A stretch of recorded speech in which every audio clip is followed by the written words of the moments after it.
open a joint public hearing, the City Council and the Planning and Zoning Commission for Tuesday, September the 8th, 2020 at 6:30 p.m. Of course, we are using telephone and video conferencing in recognition of the pandemic that we've faced. But as we move through the process, let's move down in our agenda to item number 2, which is roll call for City Council and certification of quorum. I think our Mayor Pro Tem just certified that the quorum was here. Madam Secretary, I certify a quorum for City Council. Planning and Zoning Commission certification. Good evening, Mayor. This is Commissioner Cade certifying that we do have a quorum of the Planning and Zoning Commission. Okay.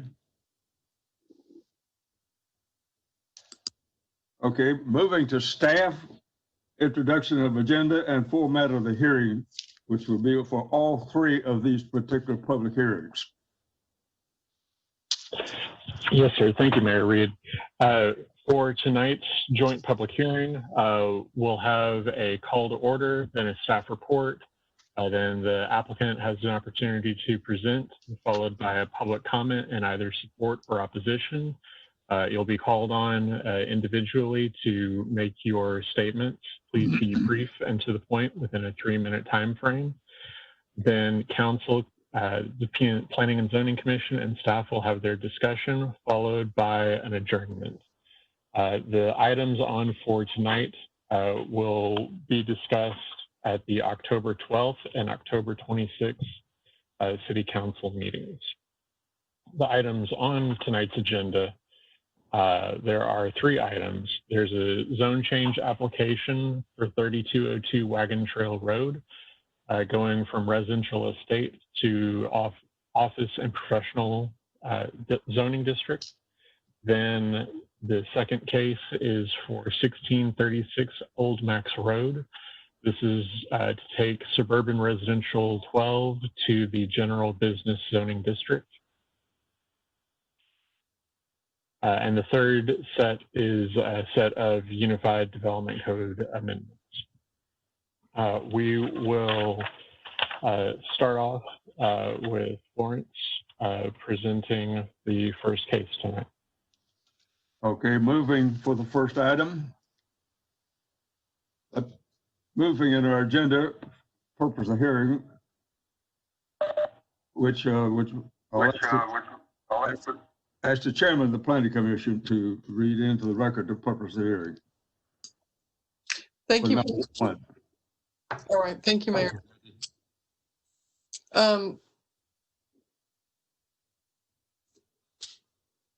Request of Jerald Equina. It's item, purpose of the hearing number 1, Mayor? Yes, yes. Okay, this is a request by Jerald Equina, applicant, on behalf of Joseph Manarang. You just leave us. I'm gonna wait for the slide to catch up. Let me see.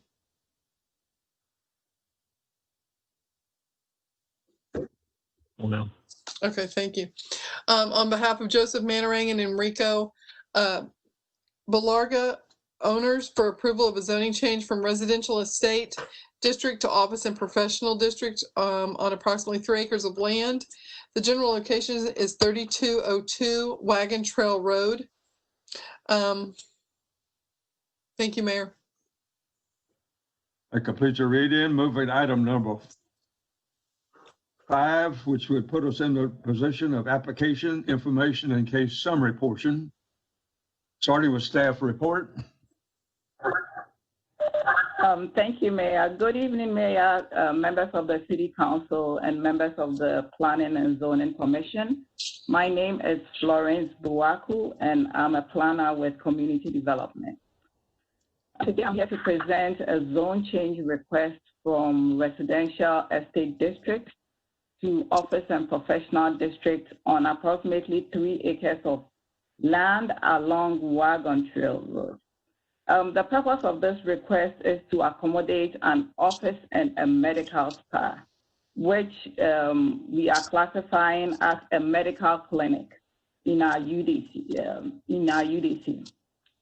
So just to explain what a medical spa is, this is a definition from the American Medical Spa Association.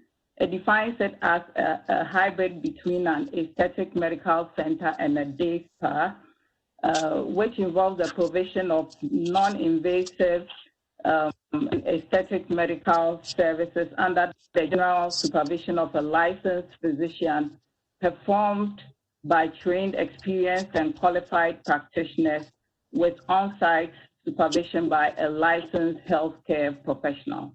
And so that's why we are classifying it as a medical clinic. We received written comments against this request, and we received one phone call against this request.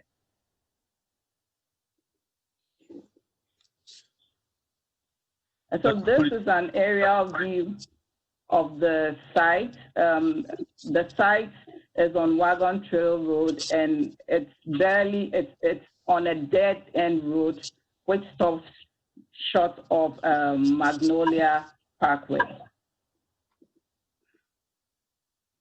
Again, this is another view of the site. You can see it's very sparse. It's a low density residential area. And then this is also a street view of the existing buildings on the site, which will be replaced by the medical spa and the office development. And so this site is currently zoned residential estate. It is surrounded by residential estate zoning all around it, and within the larger vicinity, except for one parcel which is zoned light industrial. And looking into this parcel, we found out that this parcel has been in existence since 1972, way before the area was annexed into the city in 1997. The underlying land use for the subject parcel is suburban residential, which encourages or allows the low density residential development. And as you can see all around it, the underlying land use or the vision that the city has for the area is for suburban residential development. This is the proposal submitted by the applicant for the site, and it's composed of 2 buildings, about 3,500 square foot of spa for the medical spa, and a 2,500 foot office development. It's all a single story development with parking. Staff has reviewed the request based on the criteria established in the Unified Development Code. And so we found that the proposed use does not meet the intent of the comprehensive plan and the future land use, because both the comprehensive plan and the future land use envision this area as suburban residential and for low density residential development.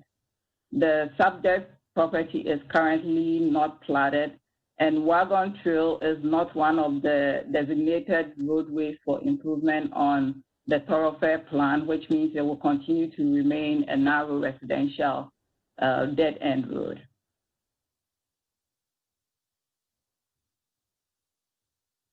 And then the other criteria is concerning the suitability for the vicinity. Currently, the area around the site is basically low density residential development, and with the requested zone change to office, staff does not think it fits well within the context, just because a zone change to office allows a host of other uses that may attract increased traffic into the area.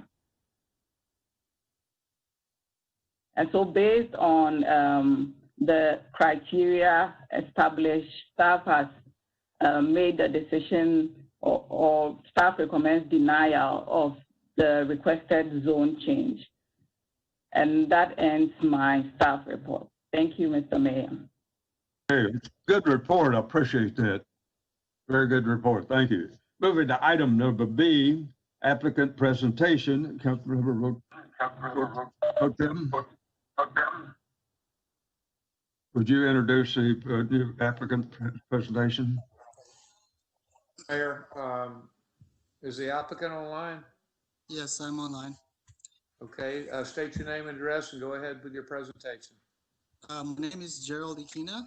I represent CDI, Douglas and Pye, the architects representing our clients, Joseph and Enrico Belarga. And I'm here today to present a quick PowerPoint of our proposed zonal change at 3202 Wagon Trail. So to further explain, how do you change the slides? Gerald, I'm running the slides. Just let me know whenever you want to change and I'll hit it for you. Yeah, you can. Next slide, please. Thank you, Martin. Next slide. So, Get close to your microphone. We're not hearing you very well. okay.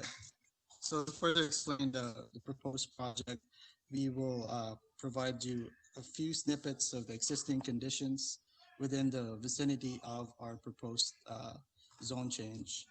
Mr. Martin, can you go to the next slide, please? So this is the existing site conditions in the property. It's highly vegetated. There's a ditch in the front. And then, can you continue to the next slide, please? Next. And so our property is about 3/4 of a mile from Broadway. Next slide, please. So this is Broadway and that's the property, Amity. And if you look at the map from Google, I'll show you some of the businesses or establishment within the area. Next slide, please. So existing surrounding commercial businesses. Aside from what was presented earlier by the city planning commission, we've marked several commercial establishments within the area from our property. One of which was the Progressive Fiberglass Fabricators, zoned as M1 or light manufacturing. Next slide, please. This property is about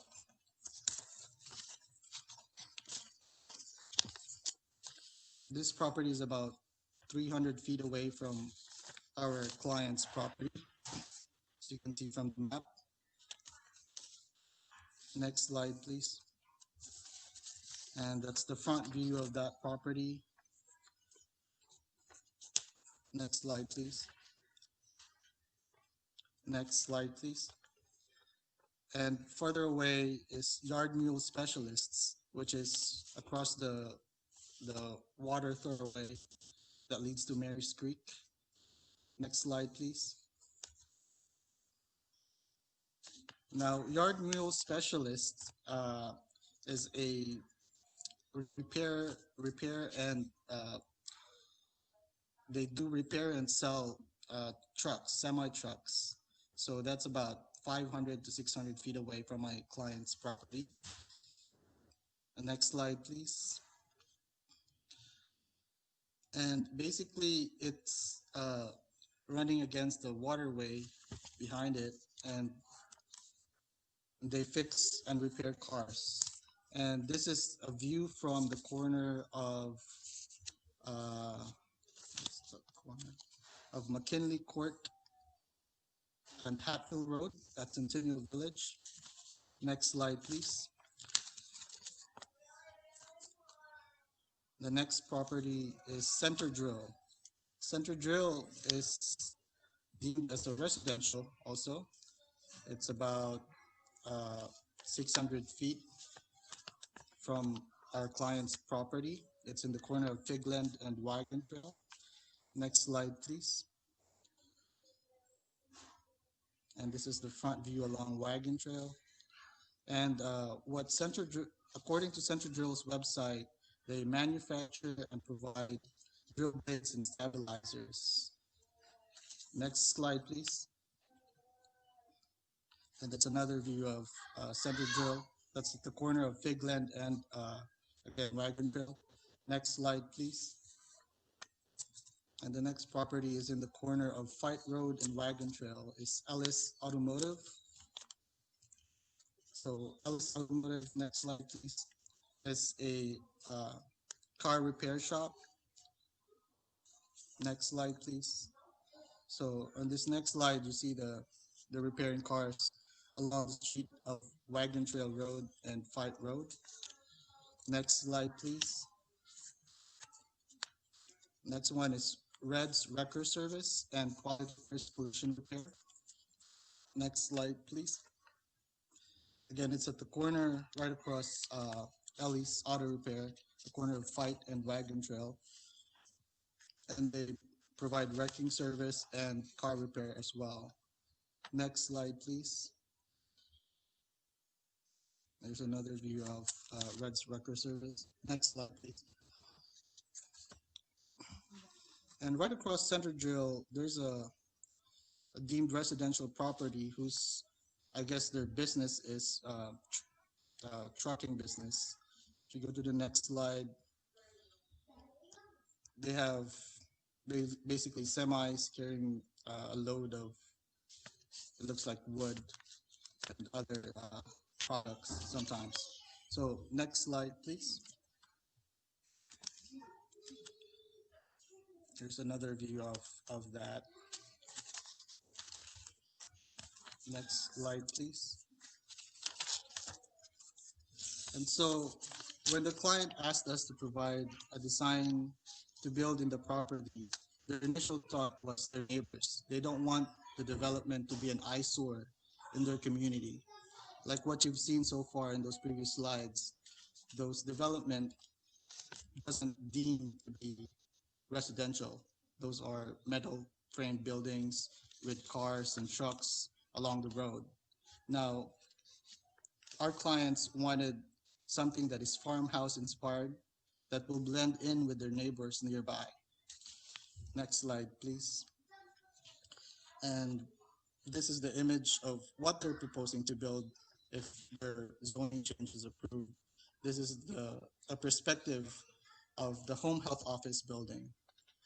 So this will be Amity Home Health Office, and this will be facing along Wagon Trail Road with an old country feel with wide porches along the perimeter of the building that creates a scenic view along Wagon Trail. Next slide, please.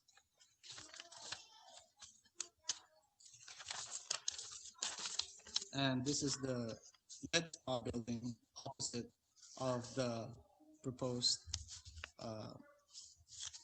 home health office. And it has the same colonial farmhouse inspired design that brings out a more sophisticated look of the facility, but still maintaining the local vibe of the community. Next slide, please. One of the reasons our client chose to develop this property is because of its seclusion from the typical office retail that we see on Main Street. Their business model was to invite clients to feel like they were on vacation in the countryside. And with this 3-acre property, they can do that. We have added waterfalls and shallow ponds on the entryway to provide a vacation grand entrance for their clients as well. Next slide, please. Behind that waterfall that you saw earlier is a gazebo where their clients and staff could lounge watching the sunset on the west on a backdrop of trees and our proposed storm detention pond that acts like a lake. Next slide, please. So we are valuing our neighbors through the choice of materials and the design that we have provided with a colonial farmhouse design that complements the residential neighborhoods nearby. Next slide, please. We intend to build not your typical office space, but a destination medical spa and an office for the heart of the community. Next slide, please. So our proposed development cares for the community, so we are adding flood mitigation strategy as part and integral to our design. Next slide, please. This is the existing runoff ditch along Wagon Trail. Small rain can accumulate water ponding onto that ditch. So next slide, please. So we are proposing to improve that runoff ditch and proposing to add a storm detention pond. It will create a scenery for the patients, the clients that our client will have, and also act as a storm detention for nearby neighbors to mitigate localized flooding within the area. Next slide, please. So with an attractive upscale design, it will rejuvenate Wagon Trail and will bring positive change in the neighborhood. Next slide, please. This development will also provide additional revenue for the city. Next slide, please. Our project will generate about $70 million worth of income in the next 10 years. Next slide, please. This development will also create well-paying jobs for the community.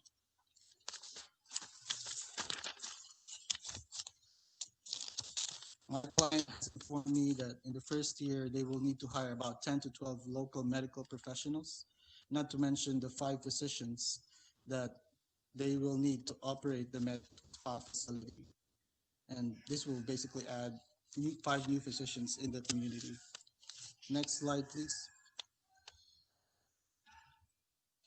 Although the project will add vehicular traffic within the area, it is far less compared to the trucks that you have seen and from the vehicles that have been repaired on those car shops. This project will add minimal traffic within the area, with the client scheduled to 1 to 2 hour treatments in the facility with a capacity of 6 treatment rooms. We're looking at about 30 patients in a day. That's about 4 vehicles in an hour, or an average of 1 car per 15 minutes. That is averagely normal within this area. Next slide, please. Since our client's goal is to make a destination medical spa, the biggest recipient of economic growth will be the local businesses within the area. The clients or the patients that will come will eat around the area, go to Killins, get some barbecue, and also pull in some gas, or maybe stay in a hotel or go shopping. So this will facilitate and multiply the economic impact within the community. And that's basically, and we thank you for listening to us, and we wish you to consider our proposal for the zone change. Thank you. Gerald, thank you for your input on this. And that was a nice presentation. With that information in the record, let's move to item number C, which will let us have a staff wrap-up comments at this point.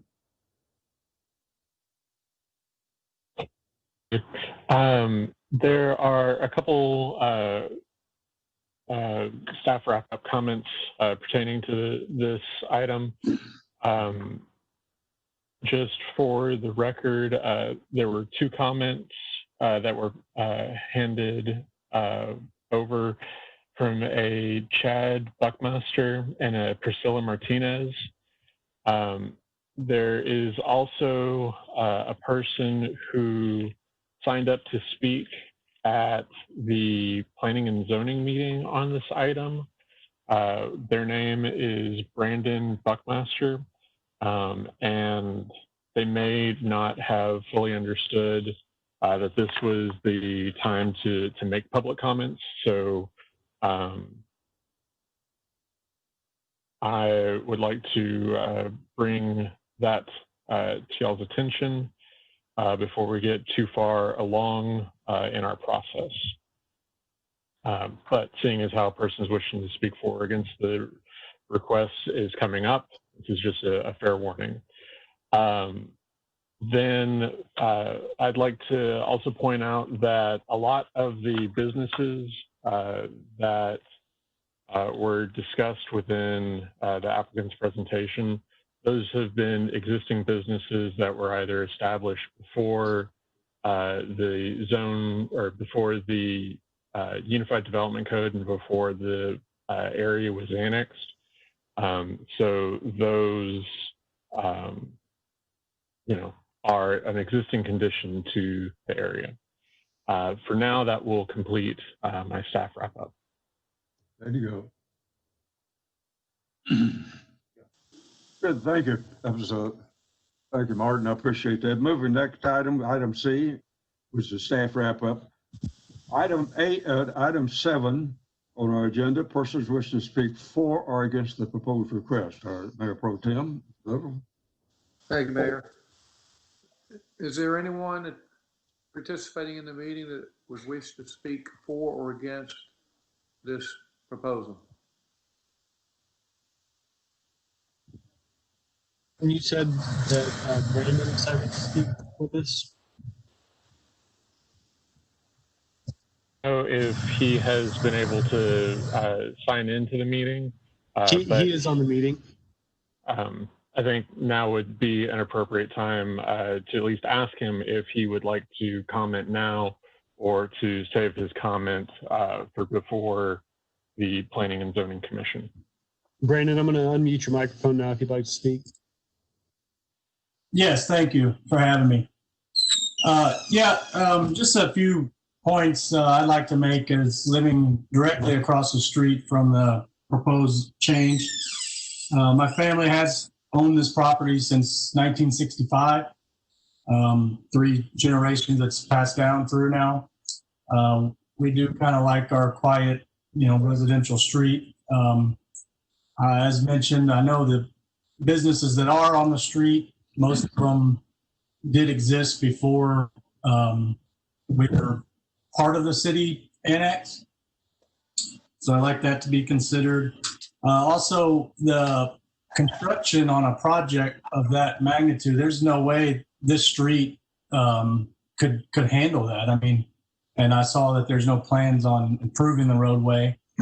And as far as the traffic, my children play here. We like the fact that it is a dead-end street, low traffic, as well. All those businesses are before the dead-end street. So I really think that should be considered as far as the infrastructure it would take to, the construction equipment and the effects on drainage. If they, change the drainage just in front of that property, what does it do to the one before it and the one after it? I do know very little was on the street during Harvey, which was the worst flood I've ever witnessed. And we were lucky to come out pretty safe. And that is something that's very important. That's really all I have. Like I said, just as someone that's family that's owned this property since the 60s, I don't really wish to have a business, directly across the street with the traffic that's going to induce. Thank you. Thank you, Mr. Buckmaster. Is there anyone else wishing to speak for or against this proposal? Martin, was there anybody else on your list? The only person that I had on my list. The public comments. Okay, let's move to item number 8 on our agenda, which is to give the City Council, Planning Commission staff an opportunity to summarize their comments and rethink them or raise questions. Starting with City Council, Councilmember Alondo, do you have any comments on this particular project? I have a couple. The first, I was just going to ask if the phone call and the comments that were submitted, did those come in kind of late? I know often we are able to see those, and we didn't get a chance this time, so I just wanted to know, what was included in those comments. To answer that, Councilman Orlando, the comments were forwarded out, or at least the comments from Mr. Buckminster and Ms. Martinez were forwarded this afternoon. Gotcha. Okay, that makes sense then. And then another thing, just so looking at this, and we've had some discussion about how some of these businesses are pre-existing. Just for my understanding, so they're pre-existing, and so they're just looking at the overlay map. Almost everything around this property, except for the M1 discussed, is still zoned as the estate residential zoning classification. So are the existing businesses just grandfathered into that, and the intention would be the city's desire or intention would be that as those businesses turn over, these sites would come into compliance with the residential estate zoning?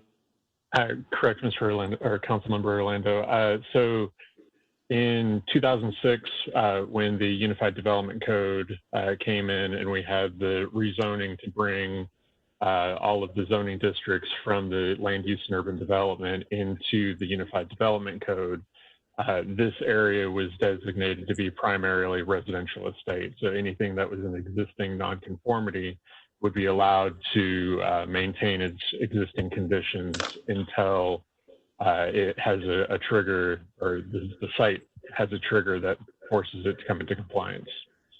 Understood. Or if it seeks a zone change. Sorry. Understood, and appreciate the background there. It just seems, wanting this to be residential, would kind of be one thing. It just seems like a stretch that in the foreseeable future, much of this property would become compliant with the state residential classification. And so, just looking at the map, I'm very hesitant to just drop a business in the middle of a bunch of people's homes. But kind of looking at the map, it does seem clear that because of, the circumstance you described with us annexing in this property after a lot of these businesses have been established, I mean, I don't think that this business is a dramatic departure from the character of the neighborhood in a way that is kind of suggested by the map. I think looking at those other businesses, it just really, it makes me feel that the residential estate zoning pattern is not really appropriate for much of this area. So I will listen to the other comments of the council members, my fellow council members, but my kind of first impression is that this seems like an ideal spot to have a city-initiated rezone, maybe. But I don't think this is just a case of putting a business in a residential area as it might appear at first blush looking at this picture. Thank you. Councilmember Carolla. Hi, Mayor. Mayor, this is Lawrence over in the legal department. I just wanted to give part 2 answer to Councilmember Orlando's question. Oh, okay, I'm sorry.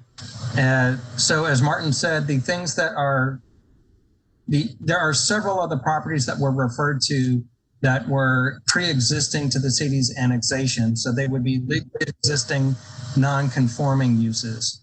However, I think that at least 4 of the properties referenced by the applicant during the presentation are actually in correctly zoned categories. I think that a couple of the properties might have been referred to are at the intersection of 518 and Wagon Trail, which are GB. I think that at Fight, there's a GB zoned property there too. So those ones are actually in a zoning district that is in congruence with what the business is being operated in. So if those businesses change, there's no trigger because they're legally existing in the correct zoning classification. Some of the other ones may have been non-conforming though, and if there is a trigger, the city would expect either a zone change application for y'all to consider at that time, or for them to come into conformance with the comprehensive plan and zoning category. Yeah, I appreciate the context. The ones I think I'm looking at are Center Drill, which appears to be an RE, the Progressive Fiberglass, which appears to be, I guess the Progressive Fiberglass is the M1, then the Yard Mule and the, I think perhaps the Wrecker Shop, but point taken. Thank you. Okay. Moving to Councilmember Carbone.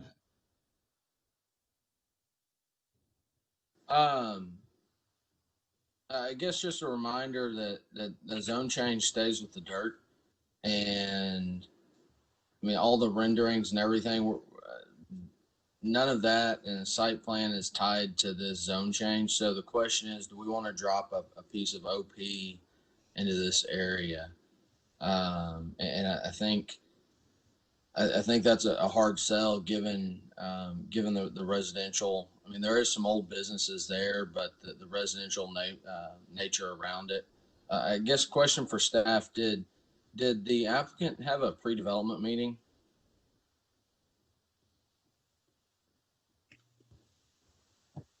I believe that there was a pre-development. Okay. I mean, I look at the renderings. I mean, they spent some money on the site layout and all the renderings and everything. And I don't know. I got to imagine that if there was a pre-development, that staff would have said, hey, you got some zoning issues you may want to take care of first. I like the project. I just don't know if it fits right here. That's all my comments. Moving in our agenda to Councilmember Little. Thank you, Mayor. I'm kind of on the fence with this one for the same reasons Councilman Orlando and Carbone mentioned. And it's from the Google Earth picture of it. It looks like it's surrounded by some pretty nice homes. A couple of them have swimming pools.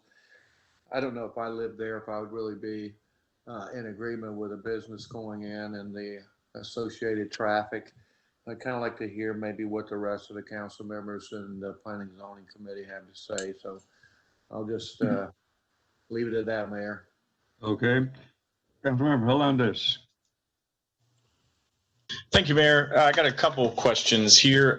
You answered my question on how many people the spa would serve or is intended to serve. You said 30 patients per day, roughly, so I appreciate that. With regard to the type of services provided, is the applicant still available? If massages will be offered? No. No, as in you do not know, or no, they will not be offered? I'm with the owners right now, and they said there's no massages or massage services available. It's purely medical, so doctors will operate or will treat the patients depending on the treatment that the patients will acquire. Also, do you have any existing locations, or is there a site similar to this that the owners have somewhere else already, or is this a first concept?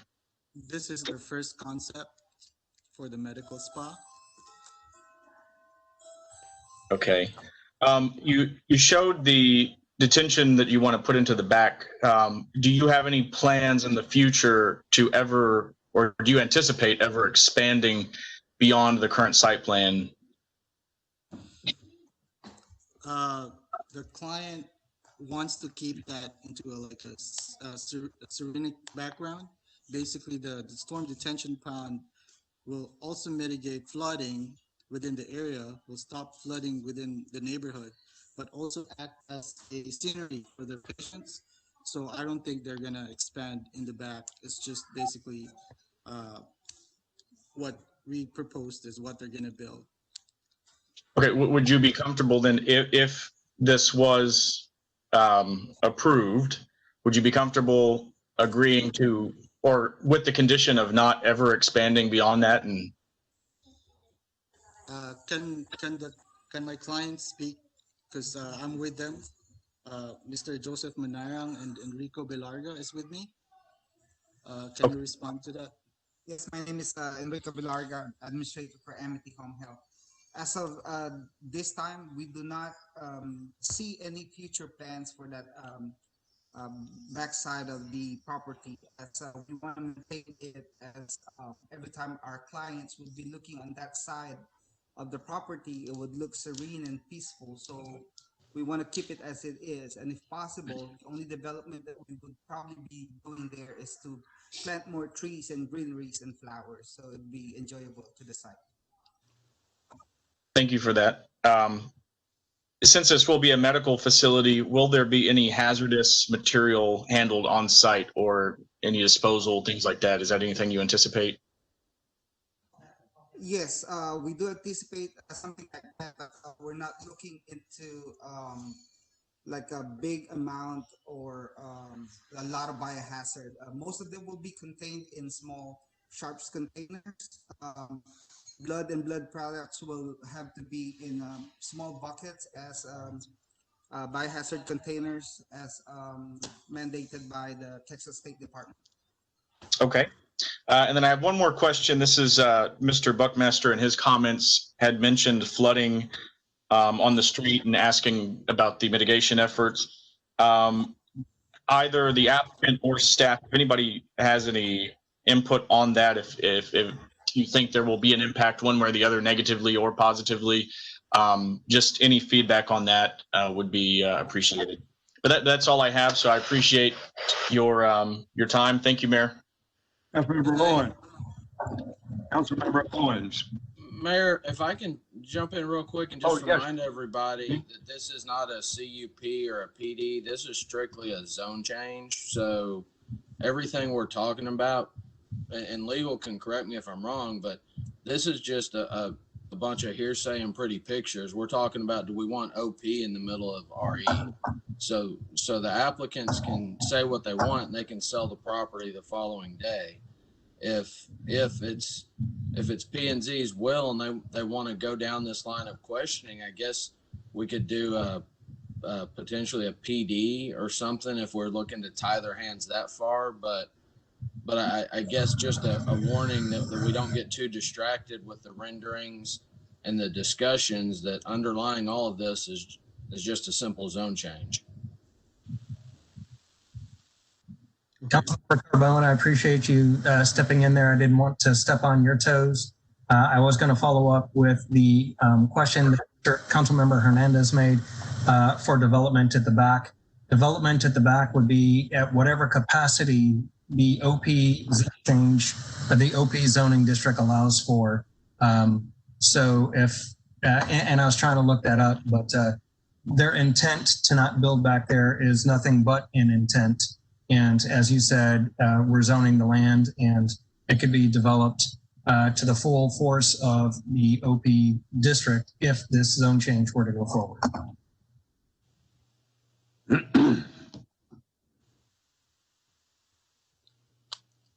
That completes your questions. Councilmember Owens, are you here? Yes, sir. Yes, sir. Your turn to speak. Appreciate it, Mayor. I've spoken since we started on this.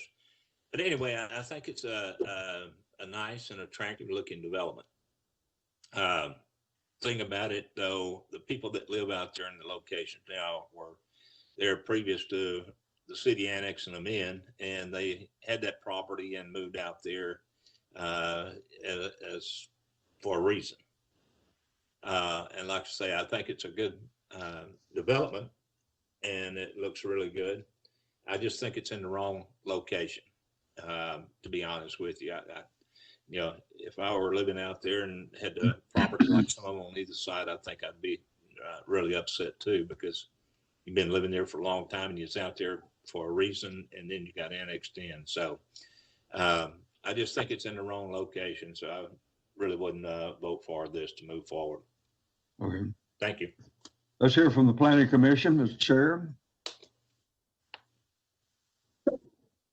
Commissioners, do y'all have any comments or questions?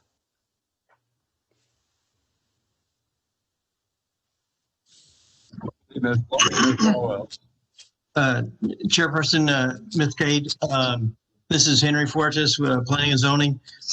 I recall, and I wish I could remember the years that we looked at it, but we looked at areas like this, and we made, I believe Council and P&Z made changes to garden.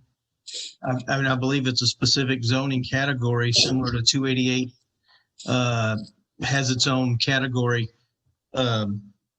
And that might not be the right word, but we looked at Garden O'Day as a mixed use district. And we did not make this a mixed use district because we felt that it should stay residential. So apologize, I rambled there, but that's a little bit of history from this area, and I believe a little bit of research would prove that valid. And as was stated already, the zone change does stay with the dirt, so that is my concern. My major concern, traffic in the area. I know we heard from one of the neighbors, but at 30 patients a day, that's 60 trips. That's if they only come once and leave once. That's not a patient dropping off and somebody coming back to pick them up. So a minimum of 60 trips. And you have staff as well.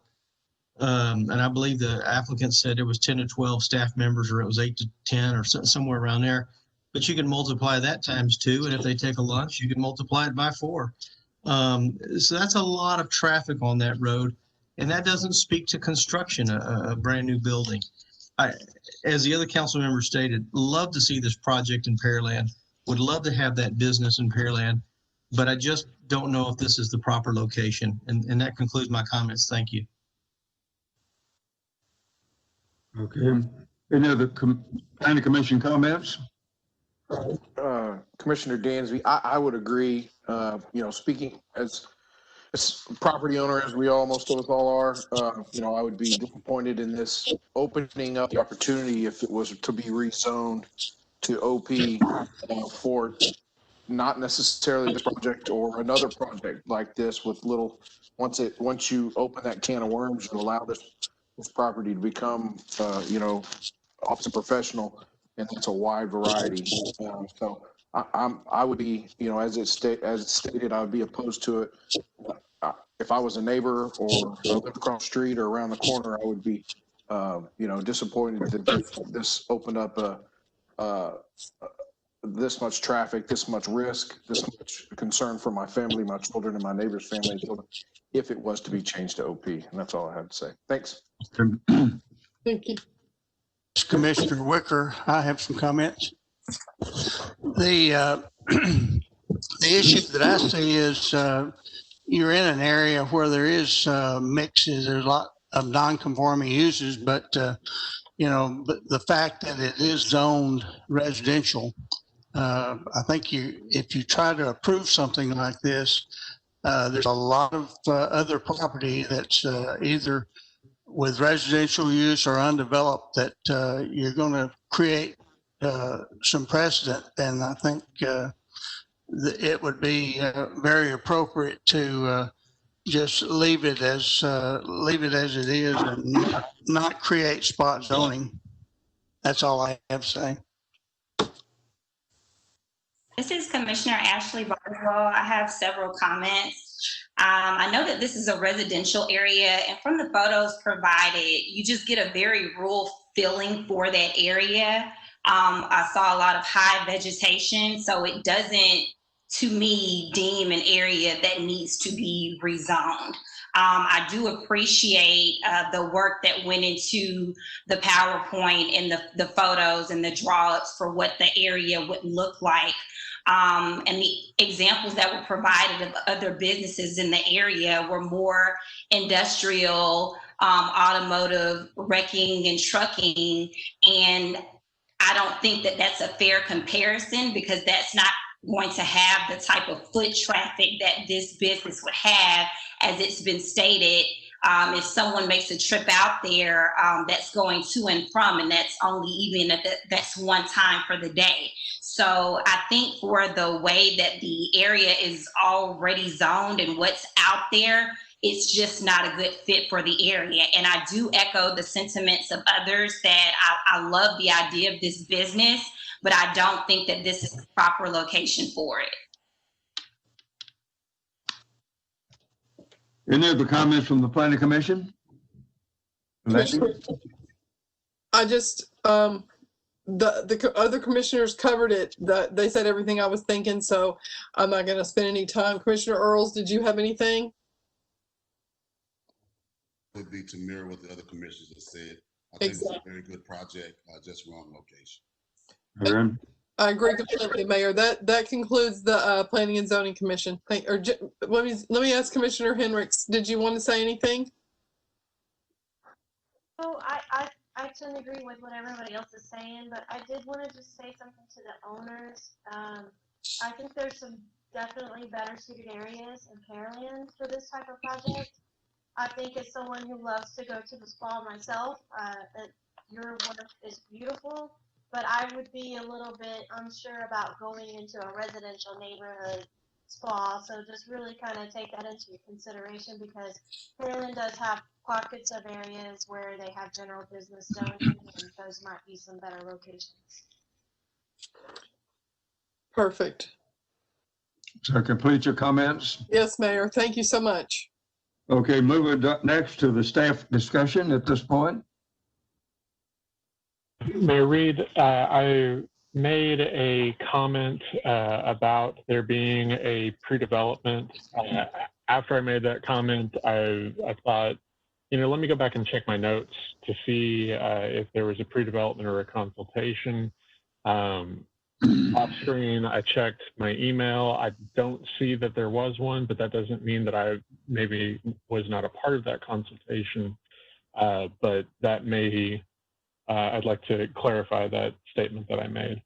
Other than that, I think we have discussed both the pros and cons to development of this property, and I leave it back to you. Thank you. Mayor, if I could, since the applicant is on, I guess we could ask them if about the pre-development meeting, because I am curious to know if there was one and what was discussed. I think that would have saved considerable time, energy, and effort going forward with these designs, knowing that it was going to face some hurdles. So if the applicant is still on, if they would like to maybe speak to that, I am just curious on that. Here, we spoke to the planning department. Mr. forgot his name, Obaku.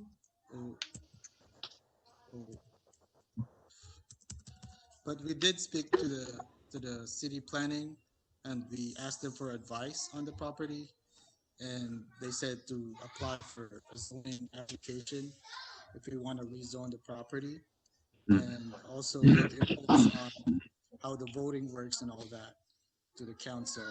But pre-planning for the property, like a direct sit-down meeting, we did not have that. We had a phone conversation with somebody at city planning office.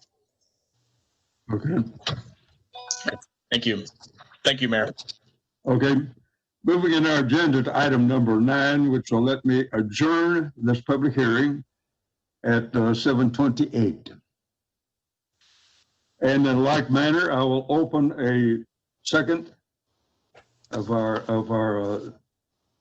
public hearings, joint public hearings, and I'll call that to order. And we have already qualified our staffing. Moving to item number 2 is application information case summary, which is staff report.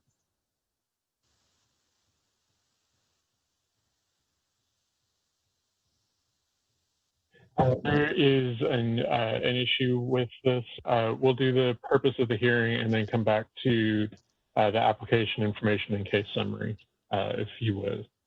Okay, good. So hit item number 3, and then we'll go back to item number 2, please. Okay. Moving then to item number 3, which is the Planning and Zoning Commission Chair. Would you please read this into the record? Purpose of the hearing. Mayor, thank you. Purpose of the hearing number 2 is a request by Nick Mota, MMSN Enterprise of Texas number 2 LLC applicant on behalf of Deborah Simpson owner for approval of a zoning change from Suburban Residential-12 SR12 district to General Business GB district on approximately 7.3 acres of land. The general location is 1636 Max Road. Thank you, Mayor. Okay, thank you. That information in the record, the typing was misplaced on the page. We are now ready for application information case summary. Staff report.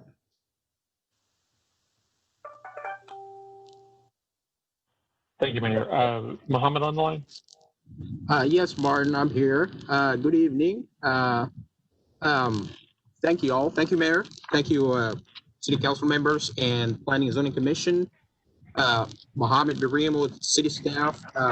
This is a request for approval of a zone change from the Suburban Residential 12, also known as SR12 district to General Business, also known as GB, on approximately 7.3 acres of land. The applicant seeks to rezone this piece of property to accommodate future retail buildings between the current Max Road and the future extension of Max Road along the frontage of the new major thoroughfare of McHart, which is currently under construction. Subject property is located at 1636 Max Road. We did receive one phone call asking for information about this request, and the other call was now we actually received also written comment from one of the neighbors to the south. Her name is Sonia Serrano. Is opposed to the request. The subject property will have direct frontage along the future McHart Road, as I said, which is currently under construction. The new McHart Road is being constructed as a divided 4-lane major thoroughfare with 2 lanes in each direction, and will also bring city water and sewer along the right-of-way. This aerial photo that you see on the screen, it shows the property. It's actually 2 parcels that were divided by this future McHart Road. So what you see is that where McHart is really going into and bisecting this property into 2 parcels. As I also said, that the future extension and realignment of Max Road is a future city capital project, which is projected to run along the west side of the subject property. So it will be on the west side, and that's intended to provide a future connection from Broadway Street all the way to Beltway 8. So that's a future capital project, but we have it on our thoroughfare plan that Max Road will be realigned and extended and will be running on the west side of this property. The proposed zoning for general business districts intended to permit an extensive variety of commercial uses, including retail, trade, personal and business service establishment, offices, and commercial and recreational uses of limited scope. The subject property abuts single-family residential R and residential uses from all sides. Pretty much you can see from this zoning map on the screen that it is totally surrounded by this SR12, which is Suburban Residential 12, and also surrounded by residential uses also from all sides. Some of those properties have some big hangars, but they remain residential in nature. The subject property is designated on the future land use map. If you can go to the next slide, suburban residential, so partially suburban residential and partially residential retail node.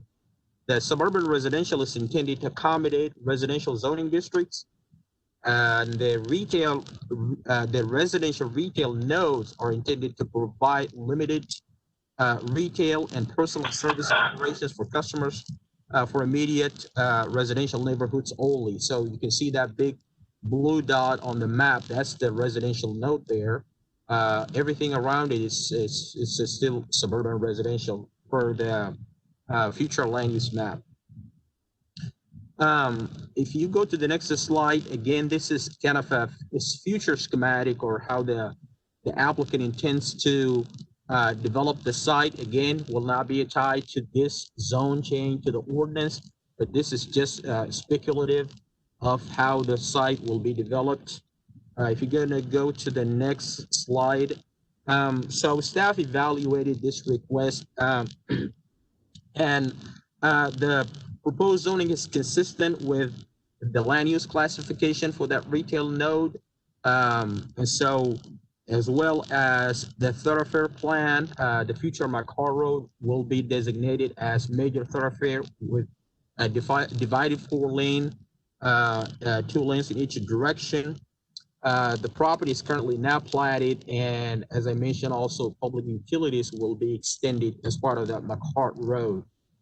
So based on all those criteria, in the next slide, as you can see, staff is making a recommendation to approve this request.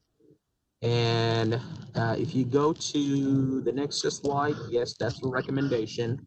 And that concludes the staff report, Mayor. Yeah. Okay.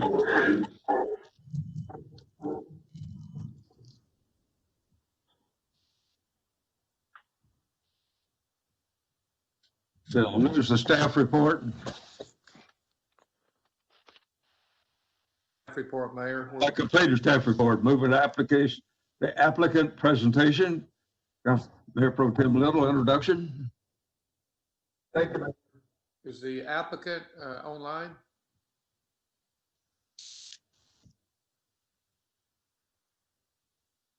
Does anyone show that the applicant has registered to be online tonight? Josh, I'm not too sure if you have all the names of the people who had called in, but the applicant's name is Nick Mota. And I know that Nick Mota signed up tonight.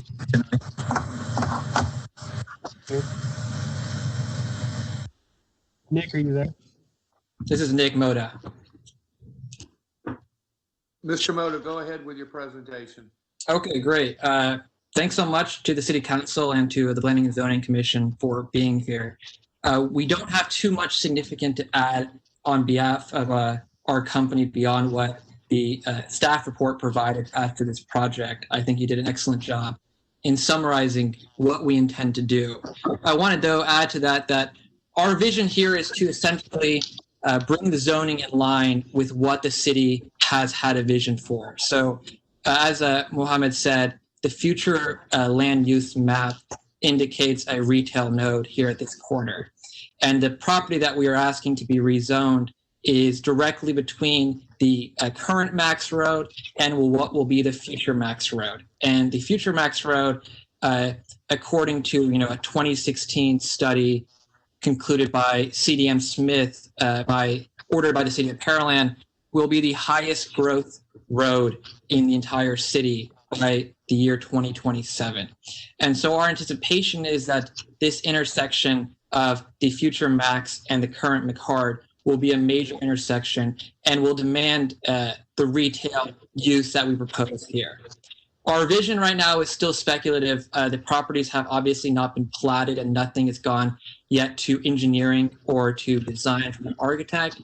But I don't know if I can ask to have the site plan brought up on the screen so that great. So as you can see, our idea right now is relatively straightforward. We propose to have a retail center on the north side of McHard Road, which will be at the corner of the current Max and the McHard that's under construction, as well as two retail centers on the south side of McHard and the future Max.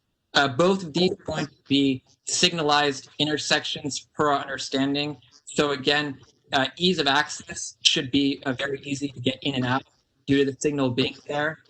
On top of that, the fact that the city is bringing in utilities as part of the project for McHard Road will give a lot of growth to the corridor we expect that corridor to continue to grow, not just from a commercial development standpoint, but a lot of the raw land that is currently unusable along north of the future McCartan up along Max Road, we anticipate will soon after this project become, high density residential homes as this area continues to develop. And we think that by allowing this zone change, you will be bringing this property in line with where the area is going and allow it to service the critical needs of that area of Pearland.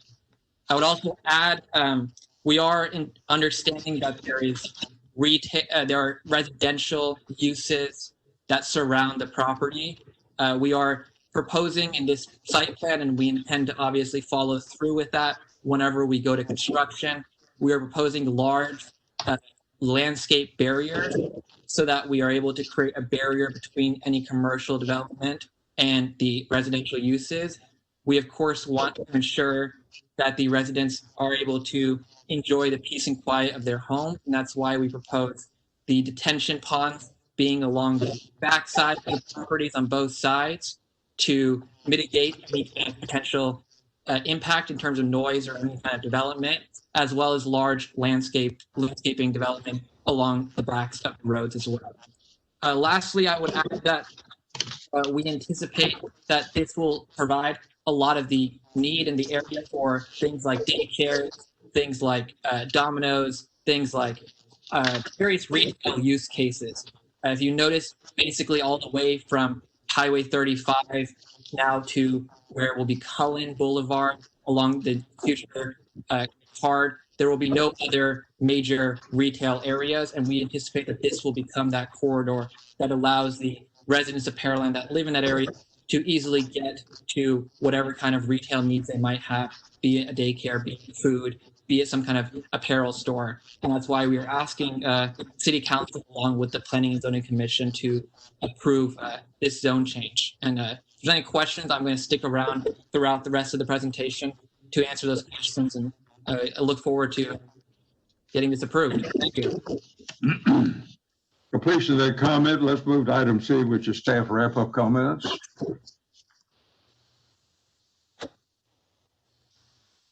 The only staff wrap-up that I would provide at this time, since we do have the site plan pulled up, is that future McCard Road, along with existing McCard Road, is a corridor overlay district designated roadway. So any future development along this roadway will have to conform with those standards within the corridor overlay district. Okay. Well, moving in our agenda, there's item number 4 is persons wishing to speak for or against the proposed request. Councilmember Little. Thank you, Mayor. Is there anyone online wishing to speak for or against this proposal? Councilmember Little, the only person that I saw signed up was Sonia Serrano, but I do not know if she's on the line. She is on the line. I'll unmute. Sonia, are you there? I am on.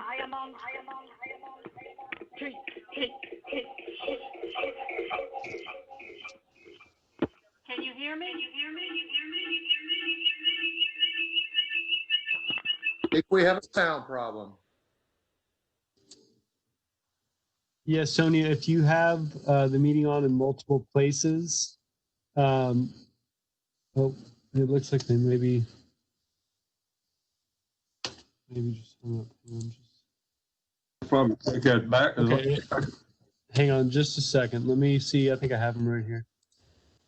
Sonia, are you there? Hello, Sonia?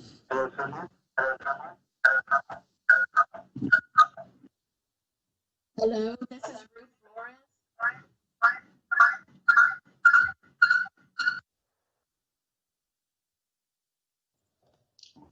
Move on to the second. Let's move on to the second speaker. Maybe we'll have equipment improvement in a few minutes. Councilmember Little. Martin, did you have anybody else signed up to speak? A speaker that I had. Okay, we could probably come back to that person if we have time. Moving in our agenda to an opportunity for the council, the planning commission, and the staff to discuss their position and still resolve questions or comments. And in so doing, we'll start with the city council. Councilmember Owens, do you have any comment on this particular item?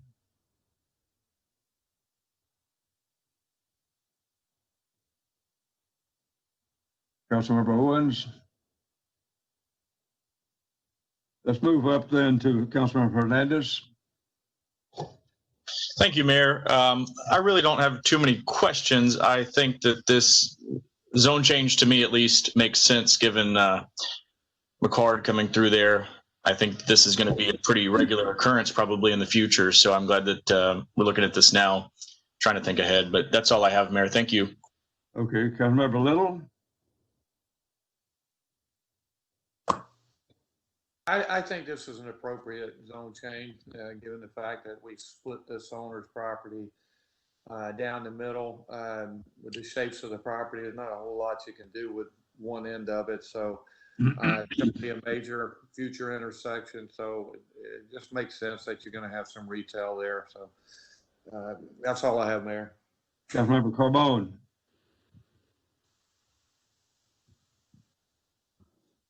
I guess looking on the notification map, seeing that the speaker, I believe, directly abuts the property, I would hope we could get her comments on the record. I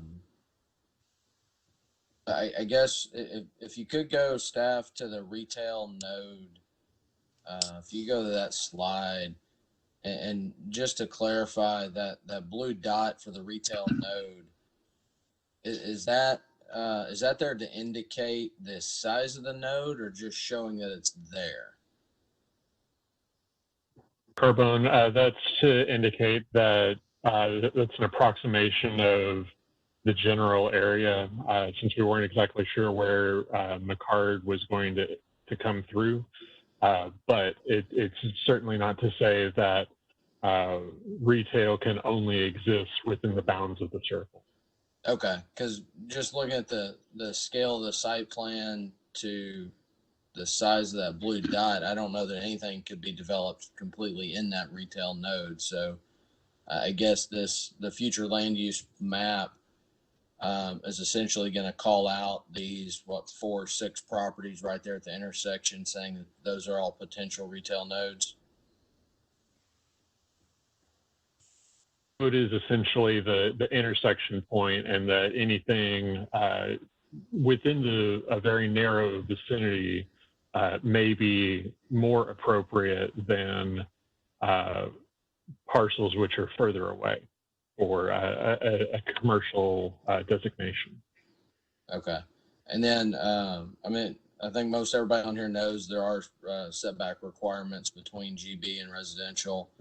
I got to think that's what Ms. Serrano is going to be talking about. But anyway, before we move on, I do hope that we can get her comments on the record.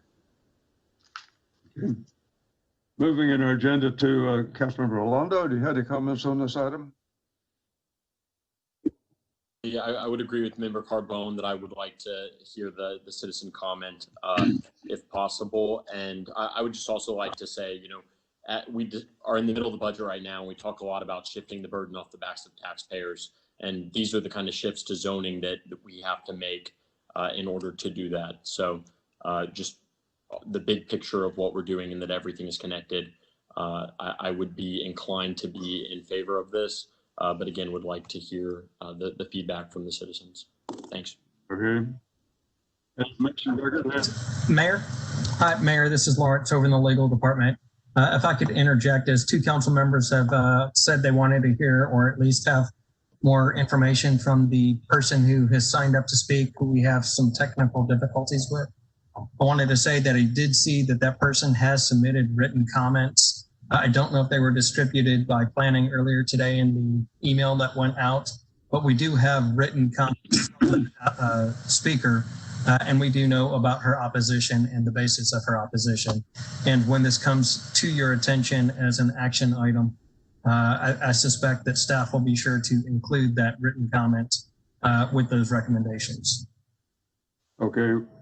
This process, the joint public hearing is a process in the final approval and consideration and approval of a piece of plan or project.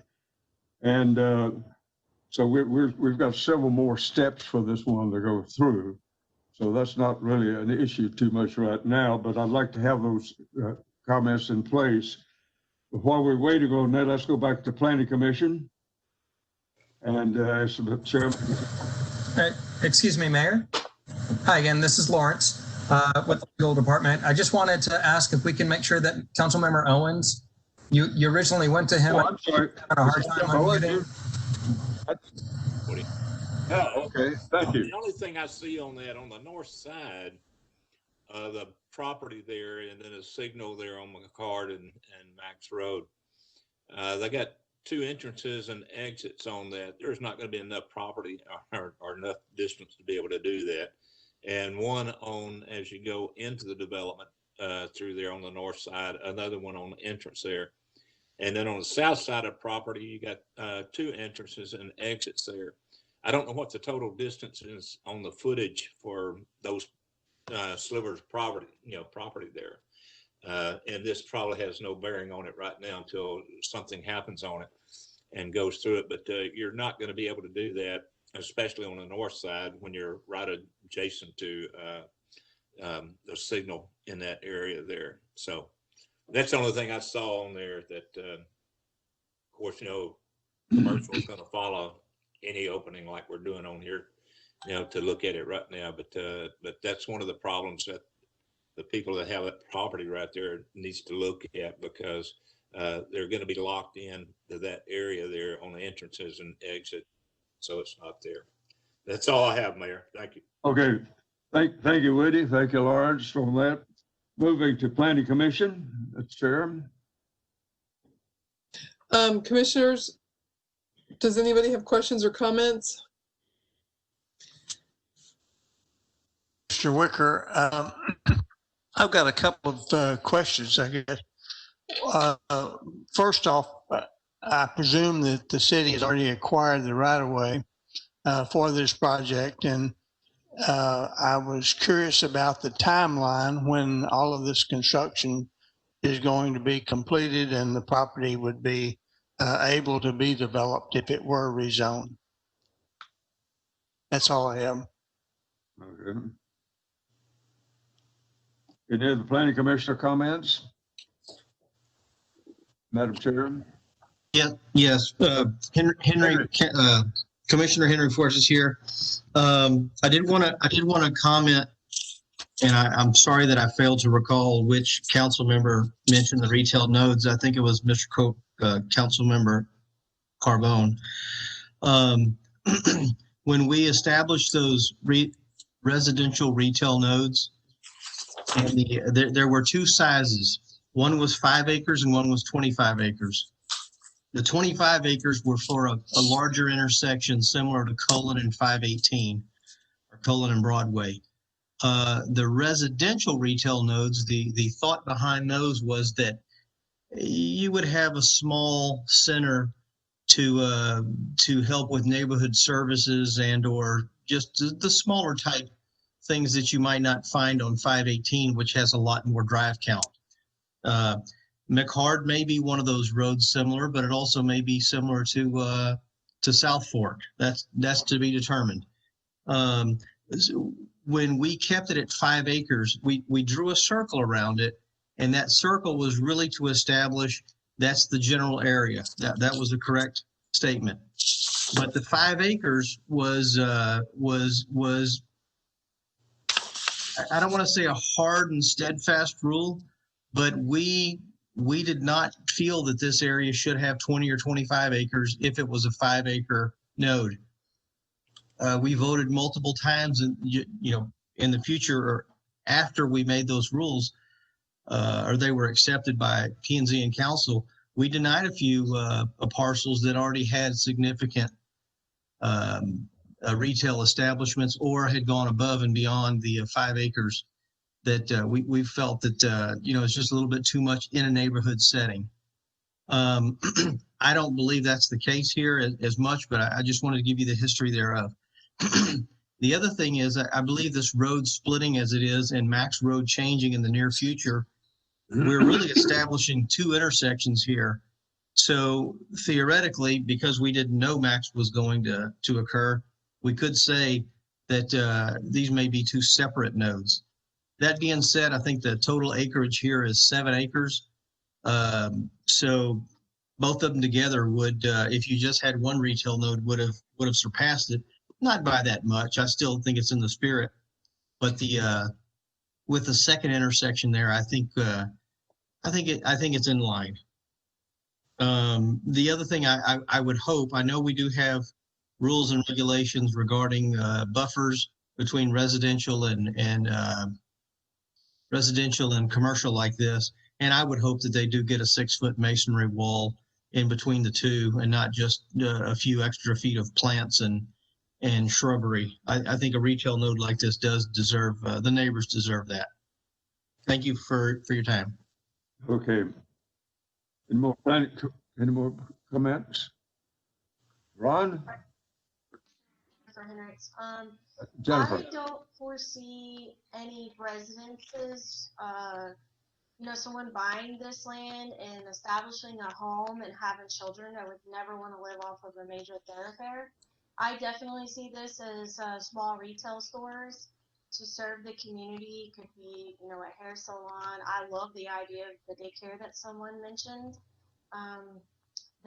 We definitely, as this area grows, that's going to be a more popular idea, but I just don't see it staying as a residential area, and I think that it would bring, I love Luke's idea, I think it would bring more tax revenue to the area. And that's all I wanted to say. Okay. Any other comments from the Planning Commission? Madam Chair? I don't see anybody else, Mayor. I think we're done. I don't have anything to add. I think it's all been said. I don't see anybody else. I think we're done, Mayor. Thank you. Okay. And Martin, you'll try to pick up the information from the caller that we could not reach. We actually have Ms. Serrano. She was able to solve some of her issues. So if you would, we'll try the public comment again, and we'll hit both, or we will take comment from both Ms. Serrano and Ms. Ruth Flores, but we'll do Ms. Serrano first. Josh, hand it over to you. Why don't we do that? Can you hear me now? Yes, ma'am, we got you. Perfect. Good evening. My name is Sonia Serrano. I hope you haven't made up your mind. I have resided at 1714 Max Road for 36 years. Part of my property is next to the soon-to-be constructed McCart Road. I have worked for the city's largest employer, Pearland ISD, for 29 years. I have served the district as principal of 2 junior highs, Pearland High School, and presently I work at the Education Support Center. We chose to live in Pearland because of both the district and the city's support of family-friendly community. My children attended Pearland ISD since kindergarten, and my son still lives here with his family of 3 children under 8, right next to that zoning change, and he teaches for Pearland ISD. I am very proud of the many students who have graduated from the district and attended the schools that I have led, who now work in Pearland as teachers, nurses, police officers, firefighters, business owners, and even city council. This is a testament to a city that believes in supporting its citizens and supporting communities. I have witnessed the rapid growth of the city. When I first began working in the district, there were only 7 schools. Now there are 23. Of course, you know that. What you may not know is that the district is no longer growing. On the contrary, it is shrinking. The senior class this year has 1,682 students, and the first grade class has 1,349 students. And that is true for all the classes. All of our senior and secondary high classes are larger than when compared to the elementary grades. It is true that the city is growing in total population due to the many areas annexed by this council. But the soul and the heart of the city, where City Hall stands, Pearland Police Department, and the areas that encompass the school district that bear its name, is shrinking. The demographers tell us this area is built out. There is no student growth, which translates into there is no residential growth. So I ask you, why would you consider more zoning changes from residential to commercial in the heart and the soul of the city where there is no more residential growth? Do we not have enough restaurants, shopping strips, general businesses? Even before the COVID-19 pandemic, restaurants were closing and shopping strips and hair salons were closing and shopping strips were not fully occupied. I believe in progress and I believe in growth and change. No one lasts in education for 42 years without embracing progress or change. I also believe in business. Not only does my husband work in the sales business, but if you know anything about me, you know that I own more shoes than Imelda Marco. Now, some of you may be too young to appreciate this. Has the city reached the tipping point where commercial areas will overrun residential areas as you continue to rezone? We just heard the presentation of another zoning change. One person, one family, one area affected by rezoning from residential to commercial business may not appear to be a big difference. But when you consider that the heart of the city, a city that prides itself on being a safe destination city for families, that city is shrinking because there is no more room for community growth. Where is that tipping point? Does the city not want or need families to support the many businesses already in existence? Please consider the impact of impending families making Pearland their new home because of lack of residential areas. This city that has flourished for over 30 years. Why not be strategic in cultivating growth instead of undermining it? For these reasons, I ask you not to change Zone 20-00005 from suburban residential to general business. I thank you for your time and your patience and for your consideration. Thank you.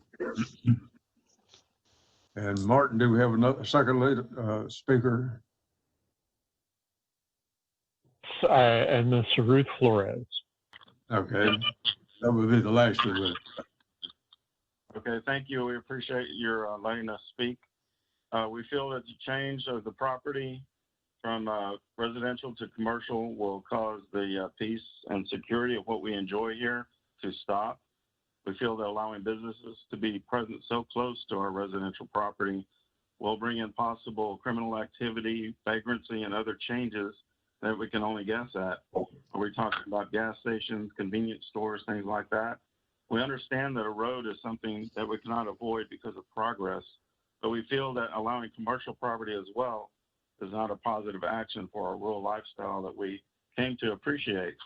Our family has been here since 1992, and this is the first we've heard of the old Max Road, new Max Road propositions. We feel like we're being cornered in.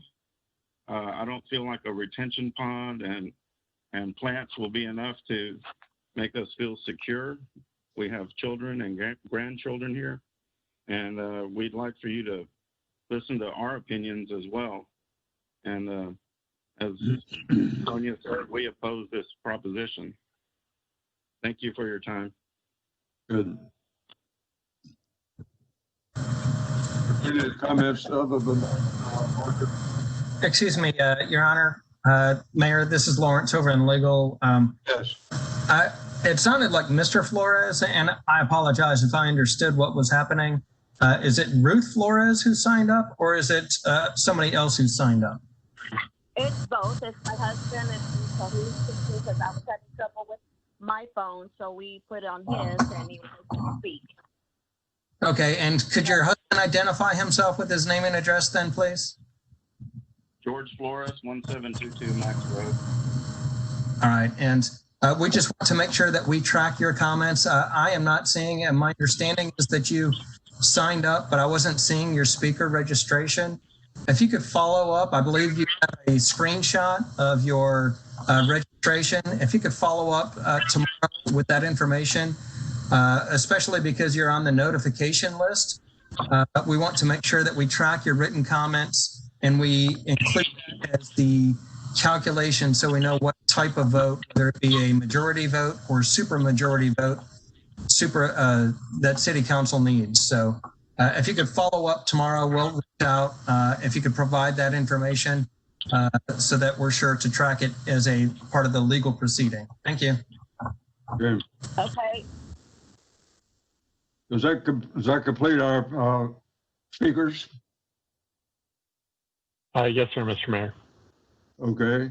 Then moving back to the opportunity for the council, planning commission, and staff to make their comments. The staff has not made their final comments. Thank you, Mr. Mayor. The only additional comment that I would like to make is to remind council and the commission that the contract has been awarded for the development of McCard Road, as you could tell from the aerial drone photographs that we provided for this site. So that is a capital improvements project that is on its way to moving forward. Okay. And that completes my comments. Thank you, sir. Good. With that, those comments and the moving around that we were able to do and still resolve it. Next, item 6 is adjournment of the public hearing, which is at 8:02 o'clock. And moving to joint public hearing number 3, I'll call that to order and ask the chairman of the planning commission to read into the record the purpose of the hearing for project number 3. Thank you, Mayor. The purpose of the hearing number 3 is a request of the City of Pearland for proposed amendments to the Unified Development Code, ordinance number 2000T, to include the following. Number 1, amendments to section 2.4.4.7D and section 2.4.4.8D to allow for greater building heights within the light industrial M1 and heavy industrial M2 zoning districts, in conjunction with providing greater building setbacks measured from property boundaries. Number 2, amendments to sections 2.4.3.11 and 2.4.4.1K, 2.4.4.3G, 2.4.5.1H, 4.2.1.3P, to establish maximum height for outdoor lighting and maximum intensity for outdoor lighting at the property boundaries of non-residential zoning districts abutting residential zoning districts. Number 3, the amendments to section 4.2.4.1A, screening, non-residential and multiple family screening required for new construction, to include regulations of required screening materials and density of plantings. And finally, number 4, amendments to section 4.2.4.1, screening, to allow detention ponds to occupy no more than 50% of required landscape buffers adjacent to residential zoning districts. Ms. Kippy for difficult reading. Let's move to item number 3, application information case summary. And Martin, you'll like this. Staff reports lead off.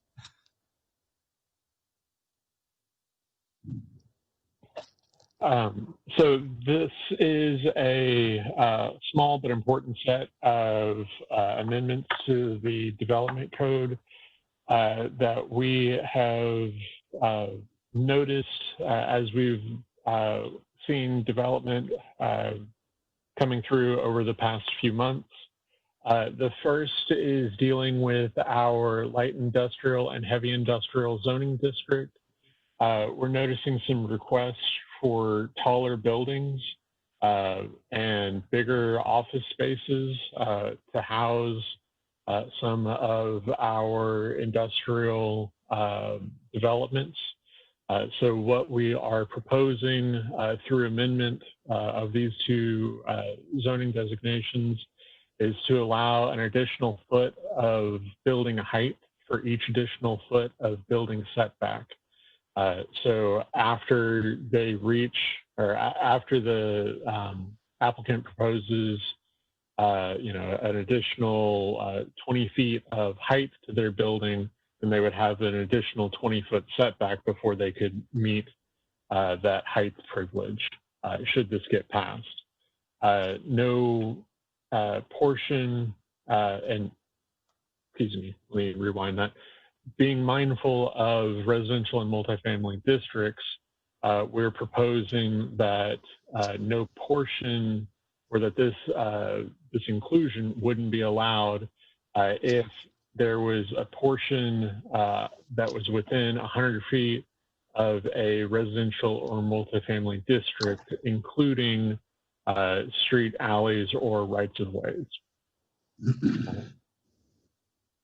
The second set of amendments, as we've discussed over the previous years, we've discussed lighting several times, and we brought originally, in one of the previous amendments, we brought a much more robust lighting recommendation. This is a lighting recommendation that's trimmed down to the most common things that are requested for, which are to create a maximum height for the light poles at 20 feet, and then also to have maximum lighting level at 1 candle foot at the property line for the uses that are adjacent to or abutting residential and multifamily zoning districts. So this would be non-residential uses that are abutting either residential or multifamily zoning districts. The third amendment, which is somewhat tied to the Fourth Amendment, but it's separate, deals with the screening and buffer that's required when you have a non-residential use adjacent to a multifamily or residential use. So this would provide clarification within that subsection, which describes either an opaque scenario or a semi-opaque scenario. And the way that staff has interpreted these words over the years is that these are very prescriptive in nature. So to say that an opaque screening means that you would provide a masonry wall, because a masonry wall is essentially the only way that you guarantee 100% opaqueness. Additionally, within that section, there is the term semi-opaque. Semi-opaque within that subsection, there's a bulleted list of criteria to bring the site into what's being described as semi-opaque. This is the additional street trees. This is the street or shade trees. This is the additional ornamental trees. This is requiring certain trees to be evergreen and so forth. What staff is proposing to, when we do away with those two descriptive words, is to include a fixed standard to say that any shrubs that are provided for the residential screen would be a minimum 3 foot tall, which is an additional foot taller than what is prescribed within the landscape section. Amendment number 4 deals again with the residential buffer, that this would provide clarification for allowing detention capacity within the required buffer for residential properties. What we've found with a few developments is that they're utilizing nearly 100% of that buffer strip and maintaining just a very small 6 foot section for their required plantings. What staff is proposing is to allow up to 50% of the required buffer to be maintained as detention. So either 12.5 feet or 15 feet may be utilized for detention capacity. Then what we would also require, or what we're proposing to require, is that any planting area have a minimum 10-foot area for planting from the top of bank to the property line. We think this would add some additional protections for the residential screening that it's existing. So if someone has a wood fence along a property line and a non-residential property is utilizing a portion of that fence for their screening, this would maintain that those trees had a larger space to be planted within, and then also ensure that there's no removal of dirt for creating detention capacity up against or up near that residential screen. So these are 4 amendments. We discussed these with the Planning and Zoning Commission previously, but we look forward to continuing the discussion and bringing these forward to City Council, so that way we can help make the Unified Development Code bigger and better and more developer friendly. Thank you. Good. Moving in our agenda, application information case summary. We've just had the staff report. Mayor Pro Tem, would you introduce the applicant who wants to make his presentation? I have an applicant on this particular item. These are proposed amendments to the development code. Is that correct, Martin? Yes, sir. The applicant was staff. Okay, Mayor, the applicant has completed his presentation. He completed his presentation. You're Yes. pretty fast. Moving to item number C, is there a wrap up for all of this, Councilmember Riggs? Staff Riggs? No, sir. I'll save my comments for the staff discussion after council and the Planning and Zoning Commission have weighed in. All right. Moving to item 4 is persons wishing to speak for or against the proposed request. I'll ask our Mayor Pro Tem again to present this item. Thank you, Mayor. Martin, has anyone signed up to speak for or against this proposal? Councilmember Little, I did not have anyone signed up to speak. That completes public comments, Mayor. All right, moving in our agenda to item number 5, which will give an opportunity for the City Council, the Planning Commission, and the staff to complete their discussions and share ideas with each other. Starting with the City Council, Councilmember Orlando. Thank you, Mayor. Just a couple of comments. As for the amendment number 1, I think that this is a good amendment that makes the UDC more flexible. And if anything, would only want to, strengthen it or make it even more flexible as this is brought to council. But I think that's definitely a step in the right direction. As for 2 through 4, I appreciate that some of these issues have been discussed for, several years at this point and are familiar to some. I would just say in reading the packet and over the course of the discussion, I find myself wanting more, kind of more explanation about the situations that precipitated the desire to create these amendments. I guess I would just say I don't feel entirely sold on them, and I don't know that I couldn't be, but just before putting new rules in place, I guess I just want a better understanding of the context and of the rationale for each of them. So I think 1 is something very good that I could support. 2 through 4, I would just want a little more information before we consider this the next time. Thank you. Councilmember Carbone. No, I agree. I don't mind 1, 2, and 3. I think we need to do something there, but more information would be good. And number 4, I mean, that's going to take away quite a bit of developable land, i.e. tax base. So I guess, what are we trying to solve here? We're essentially saying in the past, a given piece of land, most of their detention would be in a buffer.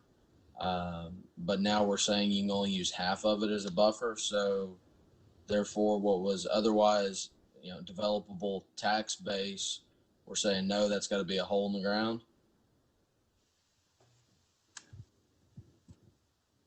What we've seen is that this really affects smaller sites. So when you have a site that's very constrained with the building, the parking, the setbacks, that some developments need to come into that buffer area and provide their detention within that residential buffer.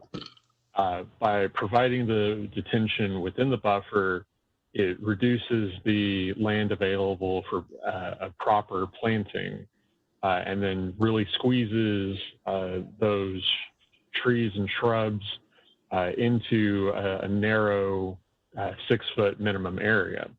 So what we're trying to do is provide the landscaping a better place to exist, and a larger place to exist, but also still providing the residential uses that back up to these required buffers a more adequate screen. Okay, I hear what you're saying. I don't know that I'm sold on it. If the distance is an issue, and right now you're saying it's 6 foot, and if we want to have a discussion of going to 8 or 10,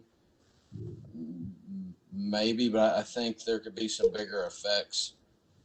So maybe a few examples of what we're trying to solve, and I don't know. I could see this one passing, and then somebody coming back plan. Then wow, we used to be able to do this next door, and now we can't because we're requiring more open space. And I don't know I don't think that's my intent anyway.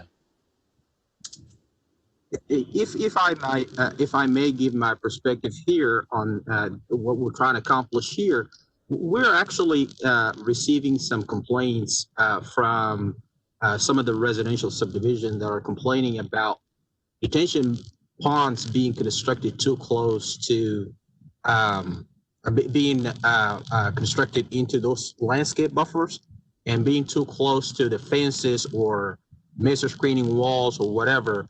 So what we're trying to do is just trying to limit, the detention pond from being too close and occupying a larger portion of that landscape buffer that's abutting that residential zoning district. So that was what was driven by. Thank you. Would just increasing that 6 foot up to 8 or 10 foot, would that not solve it? And then we don't have to mess with 50%, the 50% issue? The landscape buffer in some cases is only 25 feet. And so by going 50%, so that will leave you about 12.5%. So we thought 12.5% is it's an adequate area for planting, especially if we're going to accommodate sometimes large trees. That's what the landscape buffer calls for. So we thought anywhere between 10 to 12.5 would be appropriate, but definitely, somebody can make the case for maybe just about 8 or 10. So, but that's what we came up with. Okay, I appreciate the information, and maybe at the first reading we can get some more info.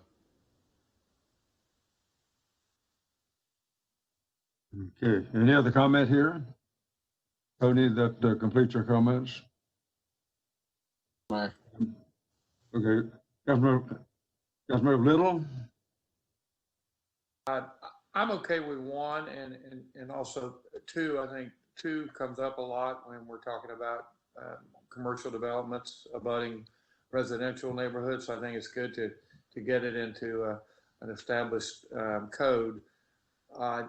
3, I'm kind of vague about. I mean, it just says we're going to require certain types of screening of materials and density of planning. I'd like to know a little bit more about what you're requiring other than just a broad statement. And number 4, I kind of got the same feeling that Councilman Carbone does. Perhaps in a later meeting when this comes up again, we could see some before and existing detention ponds and maybe how the new regulation would affect it if it were in place. Maybe on some of the ones that complained about the retention ponds being too close to the residential hoods, like Muhammad was talking about. I think it might clear it up for us a little and give us a better picture in our mind of what's happening here. So that's all I have, Mayor. Okay, moving to Councilmember Hernandez.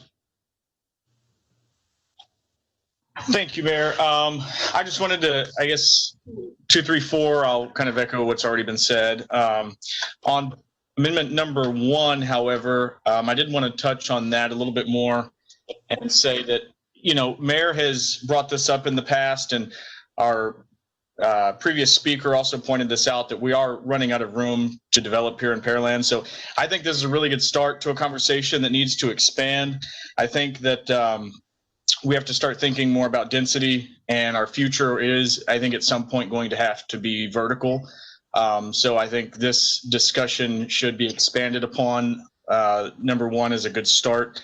But I'd like to identify more areas where maybe height can be increased, and what that would impact, specific areas already in place, and what zoning that would impact and so forth. But that's really all I have. I appreciate staff bringing this forward. Thank you, Mayor. Good. Councilmember Owens.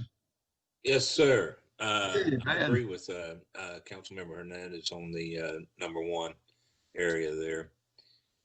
Also, I am glad to see number 2 for outdoor lighting. We've had many discussions over the last few years about lighting and how it affects the other residents there and what have you, commercial development or in those areas. So I think that's a good thing for us to be able to do and to bring that out. And I appreciate, staff for doing that on that. Number 3, I'm glad to see some of the plantings at least go up to 3 feet. My God, some of the other stuff that's been put out there in plantings, I mean, it's only maybe 12 inches tall or 2 feet at the max, I know. And it takes a lifetime for it to grow up and be any kind of a screening out there. So I'm glad it's a good step in the right direction to increase that and the density on the plantings and the size of the plantings going in. The other on the screening side for allowed for detentions, I'd like to see a little bit more on that, to take a look at that and see. I think a couple of the council members have mentioned that, and I think it requires a little bit more looking into the landscape buffers and adjusted to residential areas. But I know over years past, that there's been a lot of concern from residents of how close the top of the bank is to the property line there, and so their fences, and so there's concern about not being able to get in and mow those separations there from the top of the bank back to the fence. And it's caused a lot of problems in some areas. So I'd like to see a little bit more on that if we could. So that's all I have. Thank you. Good.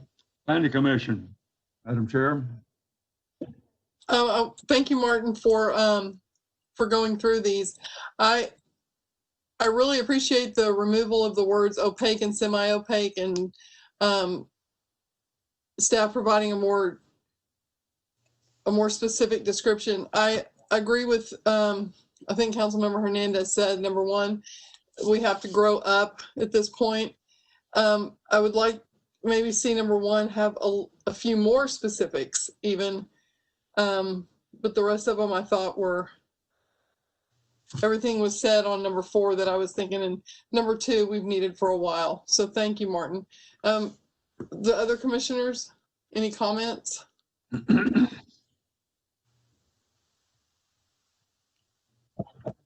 Commissioner Fortes is here. I won't repeat myself on, or won't repeat anybody else on 1 through 3. My comment there for number 4, I definitely like the hard distance, whatever that distance is, to allow for mowing or the lack of subsidence, or somebody to go along and be able to do a physical check on the detention. That's fantastic. If it's 8 feet, if it's 10 feet, if it's 6 feet, whatever that is, that's great. I just want to have a reason behind that linear foot. And as for a commercial activity or industrial or whatever it is next to residential that gets to or doesn't plant sufficient vegetation because of the detention pond, I don't find that in the spirit of the rule. I mean, I think they should have to either raise the caliper of the tree at a certain distance to meet what they should have planted, or they should have to move them somewhere else on their property. But they should not be able to get I don't want to say get away with, I don't mean it like that, but they should have to follow the rules in the just in the spirit of fair business, just like somebody else would if they moved their detention elsewhere. And we should keep in mind that it is detention, and the need for detention, and the size of the detention, and the location of the detention is so many times a factor of where the drainage ultimately winds up.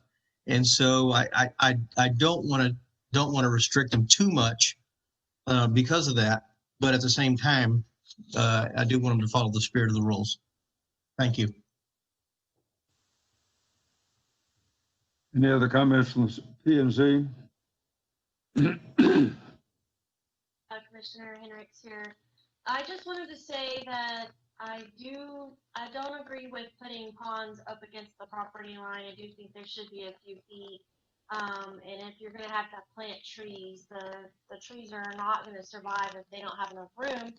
However, I think if the issue is the ponds being too close to the property line and the depth, what I hear from a lot of people is that they're concerned about their kids or somebody going into the pond. So we should think more of a fence protection barrier more than I know landscape is to hide the pond, but that was just kind of what was coming to mind, is that if they're concerned about the pond being there, that's more of a hard structure to protect the kids from going in the pond than it would be to establish a hard number on the landscape buffer.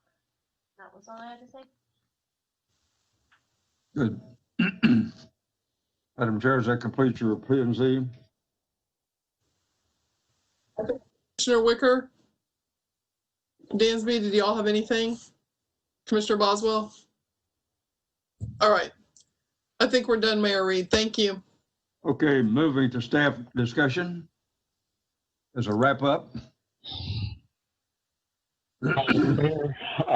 Staff wrap up is we hear you loud and clear on number 3 and 4, and when this comes to council for consideration, we'll provide some extra details and thoughts, and we're glad that we're hitting the nail on the head for 1 and 2.